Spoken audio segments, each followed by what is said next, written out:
Hello student, आज Jack के द्वारा इशू किया हुआ सैम्पल पेपर केमिस्ट्री का सैम्पल पेपर आज हम आप लोगों के साथ डिस्कस करने जा रहे हैं। आप लोगों को सारे क्वेश्चंस का आंसर एक जगह मिल जाए, इसके लिए मैंने थोड़ा सा आप लोगों का काम आसान कर दिया है। तो आज जो हम लोग डिस्कस करेंगे वो जैक का सैम्पल पेपर 1 केमिस्ट्री का वो डिस्कस करेंगे। तो आइए उसको डिस्कस करते हैं बिना देरी करते हुए। इसमें जो आपका पहला क्वेश्चन है वो है मल्टीपल चॉइस, जिसमें हम लोग बात करेंगे कि पहला क्वेश्चन है कि कैल्शियम फ्लोराइड, ठीक है, कैल्शियम फ्लोराइड जो है वो आपका किस तरह का सॉलिड है। आपके पास ऑप्शन है कोवेलेंट सॉलिड, आयनिक सॉलिड और मेटालिक सॉलिड। ठीक है, आपके पास ऑप्शन है कोवेलेंट सॉलिड, कोवेलेंट, दूसरा आयनिक और तीसरा मेटालिक और फोर्थ नन ऑफ। ठीक है, तो देखो यहाँ पे मैं आंसर आपको बता दूंगा, लेकिन साथ में आपको ये सिखाता हूँ कि इस तरह से कैसे आप पहचानेंगे। यहाँ पे आप देखिए कि कैल्शियम जो है वो एक मेटल है, कैल्शियम जो है वो एक मेटल है और फ्लोरीन जो है वो एक नॉन मेटल है। इतना तो आप लोगों को पता ही होगा कि कैल्शियम जो है वो एक मेटल है, फ्लोरीन जो है वो नॉन मेटल है। तो मेटल और नॉन मेटल के बीच में हमेशा एक आयनिक बॉन्ड बनता है। ठीक है, हमेशा क्या होगा, आपका एक आयनिक बॉन्ड बनेगा। इसीलिए हम बात करेंगे कि कैल्शियम फ्लोराइड जो है वो आपका एक आयनिक बॉन्ड होगा, यानी इसका जो सही आंसर है वो आपका है आयनिक बॉन्ड। क्लियर है। उसके बाद जो है आपका सेकंड क्वेश्चन कि रेट, सेकंड आपका क्वेश्चन है कि रेट इक्वल टू आपका दिया हुआ है K इंटू H2O2। तो इसको आपको बताना है कि ये जीरो ऑर्डर रिएक्शन है, फर्स्ट ऑर्डर रिएक्शन है या सेकंड ऑर्डर रिएक्शन है।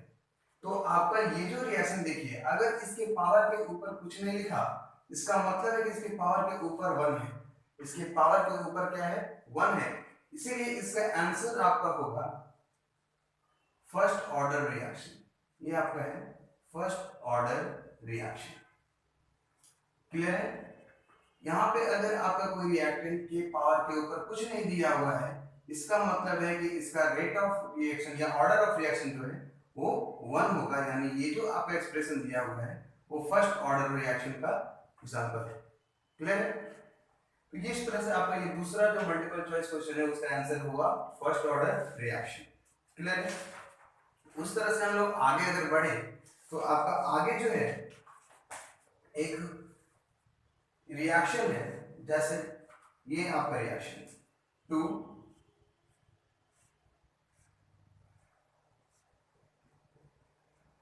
Cl plus 2 Na in the presence of dry ether। ये किस तरह का एग्जांपल है, ये किस तरह का एग्जांपल है। क्लियर है यहाँ पे। तो ये जो आपका है ये एक एरोमेटिक कंपाउंड है, अराइल हैलाइड। इसको हम क्या बोलेंगे, ये एक आपका अराइल हैलाइड है। जब कोई हम अराइल हैलाइड को सोडियम मेटल के साथ ड्राई ईथर के प्रेजेंस में रिएक्ट करते हैं तो वो उस रिएक्शन को हम फिटिंग रिएक्शन के नाम से जानते हैं। ये आपका रिएक्शन है वो एक फिटिंग रिएक्शन है। यहाँ पे ये जो रिएक्शन है वो आपका एक फिटिंग रिएक्शन है। अगर हम इसी को इस तरह से आपको दे देते कि 2RCl plus 2Na सेम रहता ड्राई ईथर, ड्राई ईथर, तो आप इसको क्या बोलते हैं। देखिए आपको एक जगह पे दो क्वेश्चन हो जाएगा। अगर मान लीजिए इसके इसके जगह पे ये दे दिया, अभी सैंपल पेपर में आपको ये है, अगर ये दे दिया तो क्या होगा, तो ये अल्काइल हैलाइड, ये है अल्काइल हैलाइड, सारा चीज सेम होगा, इसके जगह पे ये होगा। तो अगर अराइल हैलाइड है तो ये आपका फिटिंग रिएक्शन होगा, और अगर अल्काइल हैलाइड है तो इसके लिए उर्ज रिएक्शन होगा, इसके लिए उर्ज रिएक्शन होगा। तो इस जगह पे आपका दो क्वेश्चन का आंसर हो गया कि अगर इस तरह से अराइल हैलाइड दिया हुआ है तो फिटिंग रिएक्शन, अगर इस तरह से अल्काइल हैलाइड दिया हुआ है तो वो आपका उर्ज रिएक्शन। अगर किसी भी रिएक्शन में ये दो अगर आपको मिल जाता है तो आप इसका आंसर कर सकते हैं। इस तरह से आपका 3 क्वेश्चन का आंसर हो गया, 1 2 3। नेक्स्ट आगे बढ़ते हैं हम लोग।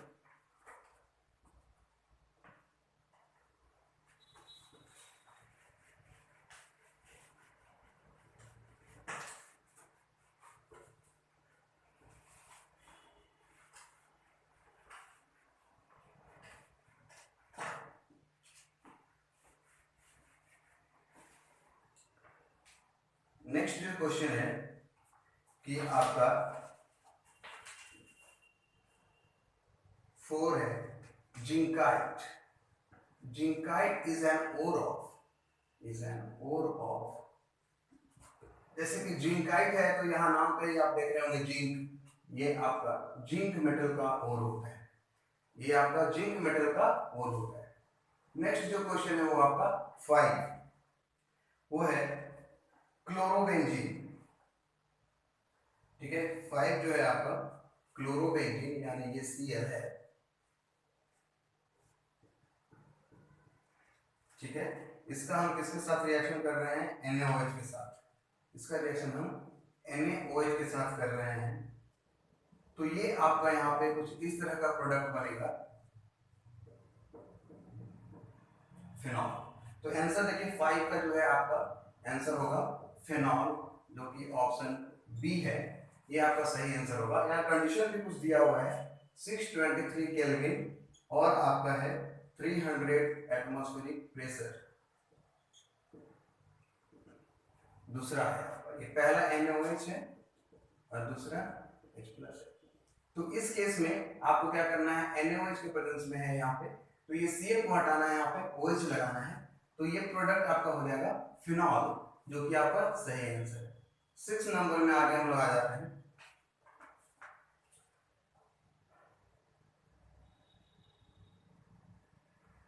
आपका बेंजीन है, उसके बाद कह रहा है एसिटाइल क्लोराइड। एसिटाइल क्लोराइड को हम लोग CH3COCl लिखते हैं, क्लियर है। इसका रिएक्शन कह रहा है एनहाइड्रस AlCl3, एनहाइड्रस AlCl3 के प्रेजेंस में। देखिए ये जो रिएक्शन है आपका, वो एक फ्रीडल क्राफ्ट असाइलेशन रिएक्शन का एग्जांपल है। ठीक है, तो यहाँ पे क्या करेंगे आप कि किसी भी एक जगह पे यहाँ पे ये Cl को हटाना है और ये ग्रुप यहाँ पे लगा देना है आपको। ये आपका बेंजीन है, इस बेंजीन के साथ में आपको ये ग्रुप लगाना है,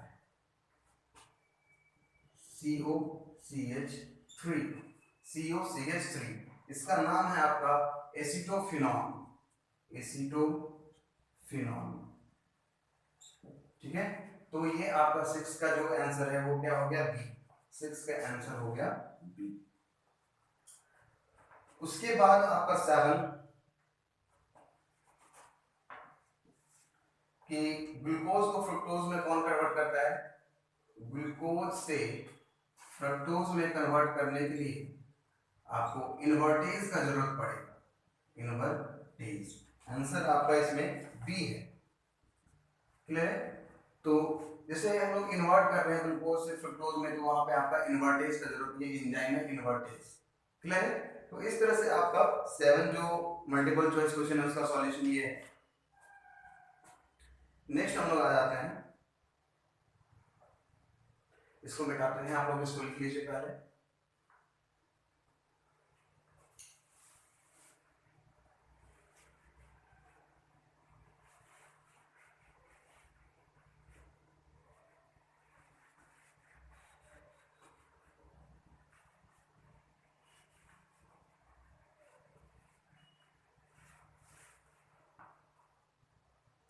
देखो नेक्स्ट क्वेश्चन जो आप लोग का है वो है 8 नंबर, CH3CONH2, इसका आपको हाइड्रोलिसिस करना है भाई, इसका आपको हाइड्रोलिसिस करना है।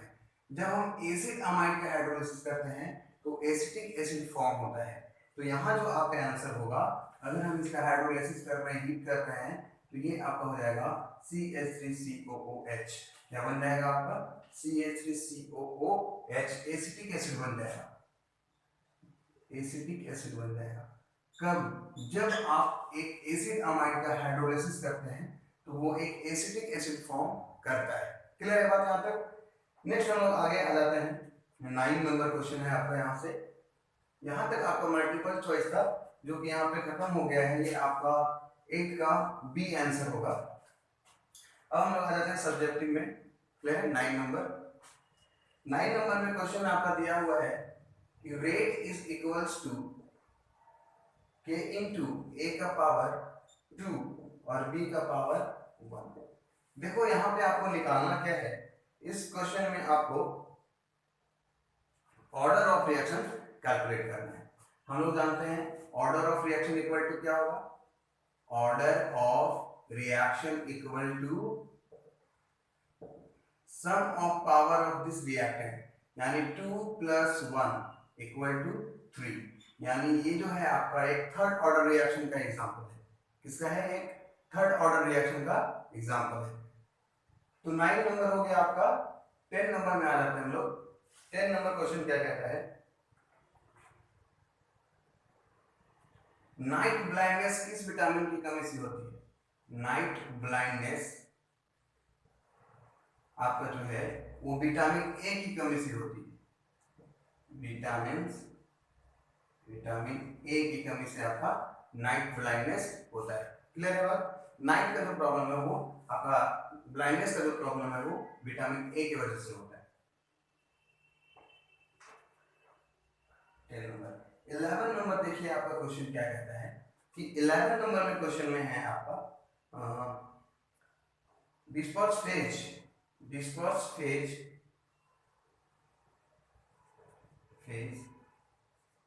और dispersion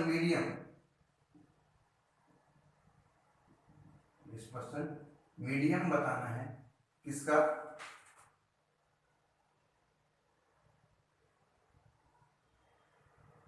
hair cream.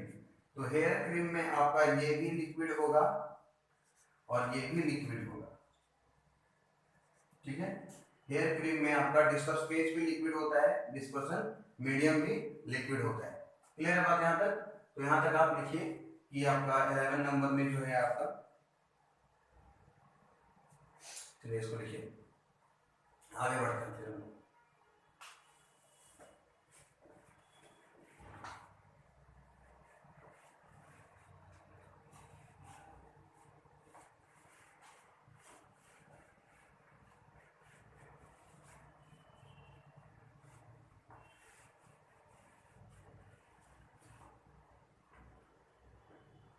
Next question जो है आपका, ग्लिप्टर का मोनोमर लिखना है। आपका जो क्वेश्चन है नेक्स्ट 12 नंबर, वो है आपका मोनोमर ऑफ ग्लिप्टर। तो पहला मोनोमर है थैलिक एसिड, पहला मोनोमर है आपका थैलिक एसिड और दूसरा मोनोमर है इसका ग्लिसरॉल। तो ये दो मोनोमर से मिलकर आपका ग्लिप्टर जो है एक पॉलीमर बनता है। क्लियर है। तो इस तरह से 12 नंबर क्वेश्चन आपका कंप्लीट है कि मोनोमर ऑफ ग्लिप्टर क्या है, थैलिक एसिड और ग्लिसरॉल। नेक्स्ट क्वेश्चन में आ जाए 13 नंबर। 13 में आपका क्या कह रहा है कि नाम लिखना है आपका। ये है आपका दिया हुआ है CH3 का होल 2 CH, यहाँ पे स्प्लिट है आपका CH Cl है, लास्ट में CH3 है। तो देखिए इसको हम लोग इस तरह से लिख सकते हैं CH3 CH2, इसके साथ 2 मिथाइल लगा हुआ है तो यहाँ पे आप 2 मिथाइल लगा दें। CH है, इसके साथ Cl है, इसके साथ CH3 है। तो काउंटिंग हम लोग ऐसे करेंगे 1 2 3 4, 2 1 3 1 4 1 5, 1 2 3 4 5, ठीक है। तो हम लोग लिखेंगे इसका नाम 2 क्लोरो 3 मिथाइल ब्यूटेन। क्लियर है। क्लोरीन इसके नजदीक है, यहाँ से बॉन्डिंग स्टार्ट होगा 1 2 3 4। तो 13 का आपका आईयूपीएसी नेम हो गया 2 क्लोरो 3 मिथाइल ब्यूटेन। आगे आ जाते हैं हम लोग 14 नंबर, कीटोपेंटोज का एग्जांपल लिखना है। Example of ketopentose. ये जो आप लोग यहाँ पे इसका एग्जांपल लिखते हैं राइबुलोज एक आपका कीटोपेंटोज है। कीटोपेंटोज मतलब 5 मेंबर्ड कार्बन होगा जिसमें कीटोन ग्रुप होगा, ठीक है। ये क्या है, 5 मेंबर्ड कार्बोहाइड्रेट जिसके अंदर आपका कीटो ग्रुप होगा और बाकी सारा अल्कोहल का ग्रुप होगा। कार्बोहाइड्रेट आप लोग पढ़े होंगे 12 में, ठीक है, बायोमॉलिक्यूल चैप्टर में, वहां पे आप देख सकते हैं कि ये राइबोलोज आपका एक कीटो पिंटोज का एग्जाम्पल है। 15 नंबर है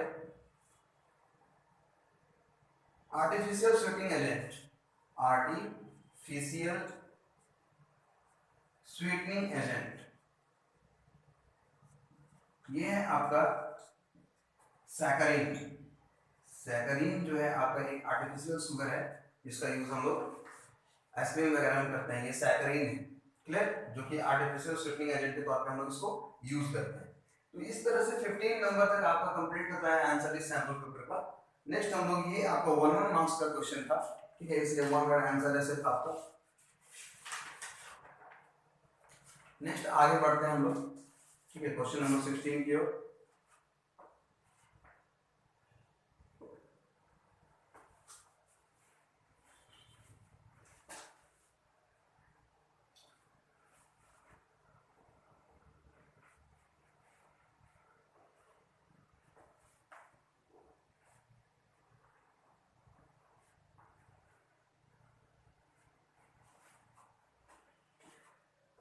क्वेश्चन नंबर 16 जो है उसमें बोल रहा है डिफाइन कंडक्टेंस।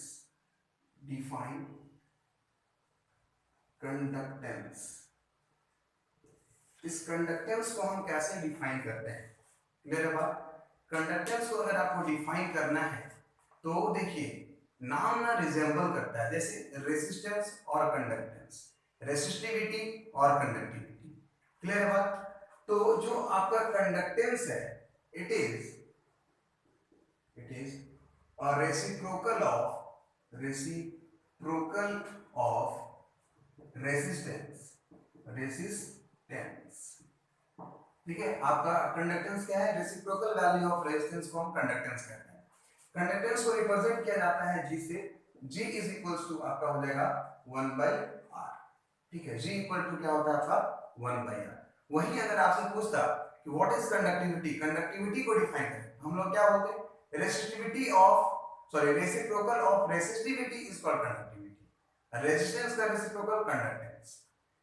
एसआई यूनिट जो होता है, एसआई यूनिट वो होता है साइमन्स। साइमन्स इसको हम डिफाइन कर सकते हैं, देखिए 1/r है ना, तो हम लोग क्या लिख सकते हैं 1/ओम, इसका यूनिट ओम होता है, तो हम लोग लिखेंगे पर ओम, और इसको हम लिखते हैं महो, MHO, ठीक है। साइमन्स को डिफाइन किया जाता है इस फॉर्म में। तो 16 नंबर आपका कंप्लीट है कि कंडक्टेंस क्या होता है। तो रेसिप्रोकल ऑफ रेजिस्टेंस को हम कंडक्टेंस के नाम से जानते हैं, इसका यूनिट साइमन होता है, रिप्रेजेंट हम लोग कैपिटल जी से करते हैं। नेक्स्ट जो है आपका 17 नंबर, कैल्सिनेशन और रोस्टिंग क्या है, what is calcination and roasting.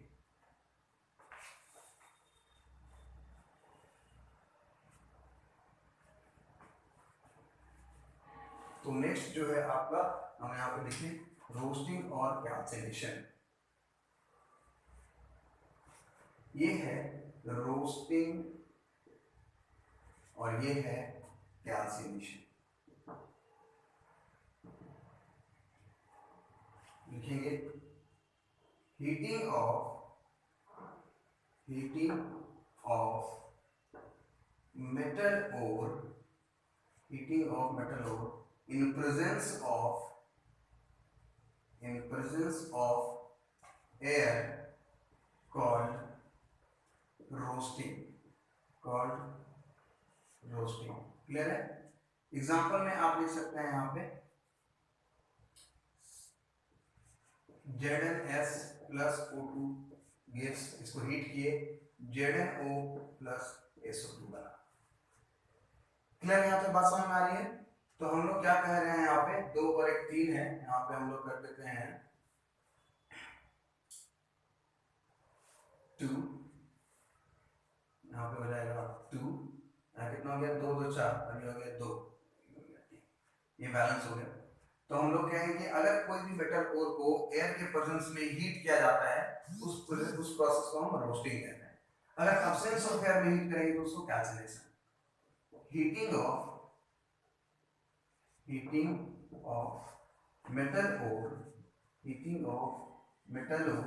In absence of absence of air called calcination। Example के तौर पर हम लिखेंगे यहाँ पे CaCO3 को अगर थर्मली सिर्फ हीट कर दिया जाए तो ये डिकम्पोज हो जाता है CaCO3।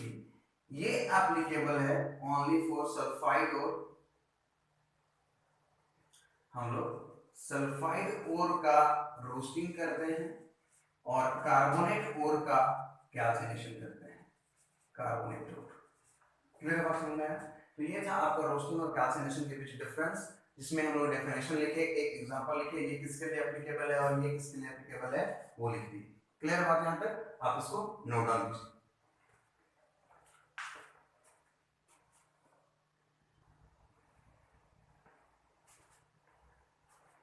क्लियर यहाँ तक लिखिए, इसको मिटा दें हम लोग।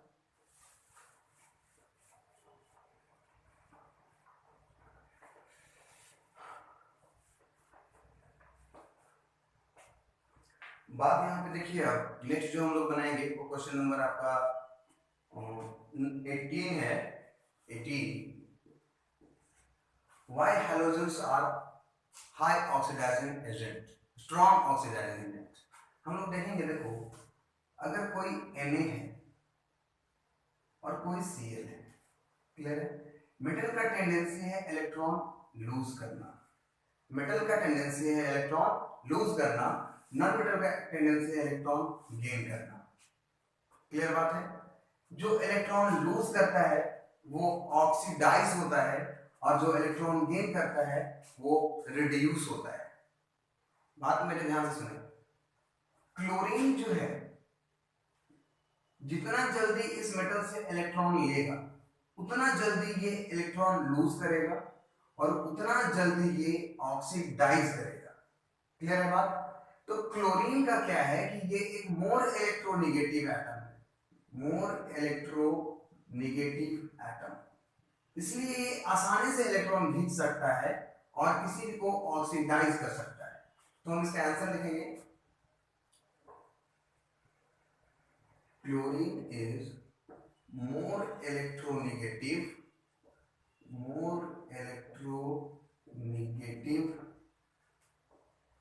atom, so it have greater tendency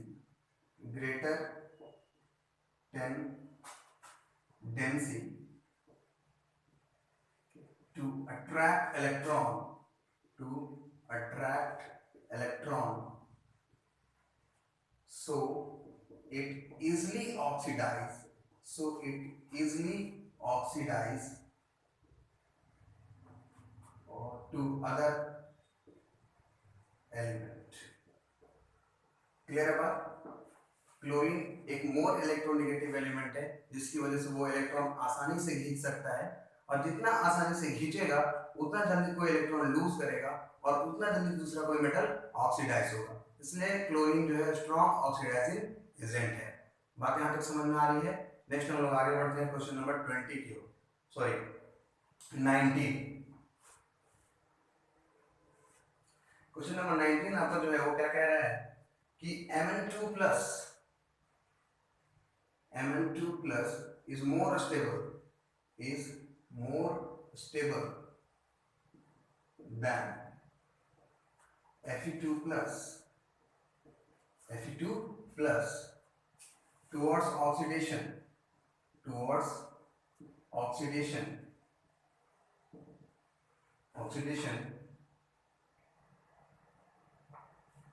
to their +3 oxidation state।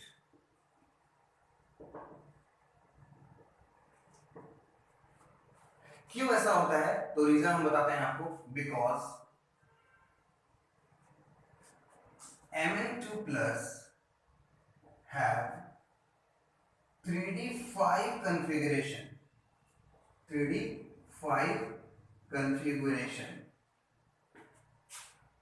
which is half filled,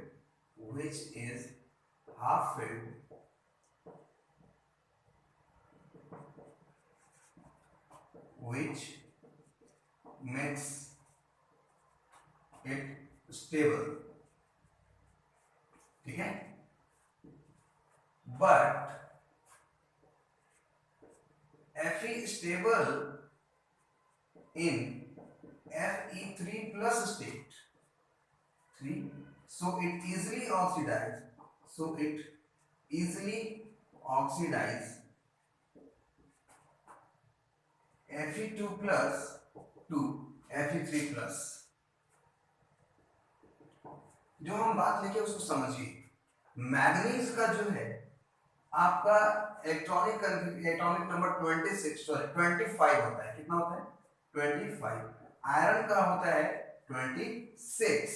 आप इसका कॉन्फ़िगरेशन लिखेंगे आर्गन 3d5 4s2।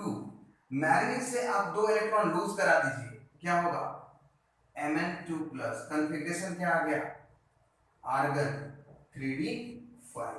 देखो ये स्टेबल कॉन्फ़िगरेशन है। आयरन का देखेंगे आर्गन 3d6 4s2। अब यहां से तुम 2 इलेक्ट्रॉन लूज करा Fe2 प्लस, क्या हो जाएगा आर्गन 3d6। अगर ये एक और इलेक्ट्रॉन लूज करे तो ये किसमें कन्वर्ट हो जाएगा Fe3 प्लस में, और ये किसमें कन्वर्ट हो जाएगा आर्गन 3d5 में। अब देखो यहाँ पे बात कि मैग्नीज जो है Mn2 प्लस में 3d5 कॉन्फ़िगरेशन है, लेकिन आयरन का Fe3 प्लस में +5 आपका 5 कॉन्फ़िगरेशन है 3d5। तो ये इसमें जल्दी ना ऑक्सीडाइज होगा क्योंकि ये स्टेबल इस केस में है, इस केस में नहीं, लेकिन मैग्नीज जो है इसी में स्टेबल है, इसलिए ऑक्सीडेशन में Mn2 प्लस ज्यादा स्टेबल होता है as compare to iron. Clear है बात, इतना आपका आंसर है, ये आप इसको लिख लीजिए।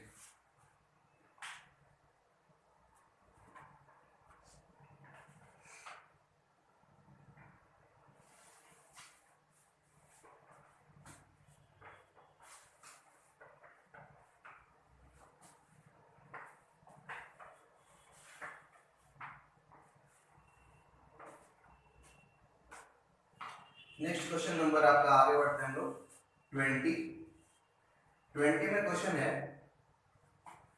पहला,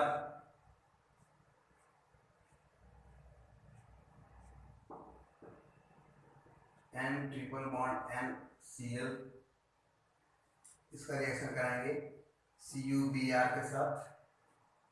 दूसरा रिएक्शन है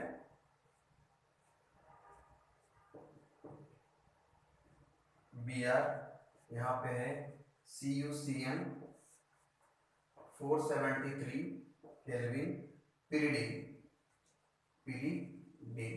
यहाँ पे देखिए ये डायजोनियम क्लोराइड है, ठीक है, तो ये क्या करेगा CuBr के साथ इसका रिएक्शन करा रहे हैं, ये पूरा हटेगा और यहाँ पे जाके Br लगेगा, ये पूरा हटेगा Br लगेगा N2 और साथ में Cl2 गैस बाहर निकलेगा। क्लियर है, इसमें है ये Cn यहाँ जाएगा Br इसके साथ, यहाँ जो प्रोडक्ट आपका बनेगा वो बनेगा ये Cn साइनोबेंजीन, Cn साइनोबेंजीन। तो ये आपका क्वेश्चन नंबर 20 था। क्लियर है, इसके बाद है क्वेश्चन नंबर 21। क्वेश्चन नंबर 21 क्या कहता है, ग्लोबुलर प्रोटीन और फाइब्रस प्रोटीन में अंतर लिखिए। तो पहला है फाइब्रस प्रोटीन,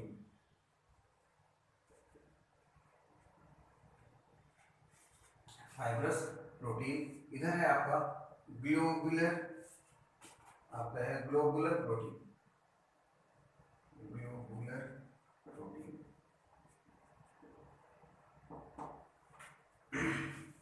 यहां तो पहले लिखिए आप